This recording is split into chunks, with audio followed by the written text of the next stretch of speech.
Толзибес микрофонда және де видеоны бастай берсек болады. Ал бүгін мен сіздерді қалай Black Rush'да 1 сағат ішінде 3-ші игровой уровенді көтеру керектігін үйрететін боламын. Скутер арендовать етіп, едем қылышыңыздарды алып, заводқа жұмыс істеуге бара жатырмыз. Админді байқамай тұрған кезде тихария епіп почтап кетеміз. Заводқа да кеп қалдық, қазір кіріп, киім ауыстырып жұмысты бастаймыз. Телеграмға тіркеп 10.000 рублей және бір күн вип-плачуым алып алсам кіріш. Соңырудан алып, пикапқа жүгіріп бара жатым.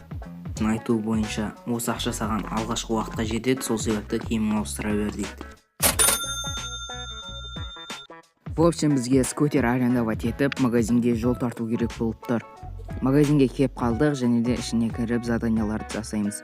Купите мобильный телефон, яғни телефон сатып ал, оны жасап тастаймыз тезірек. Және одан кейін ставьте сим-карту дейді. Сим-карта бізге тегін сим-карта береді және оны телефонымызға саламыз.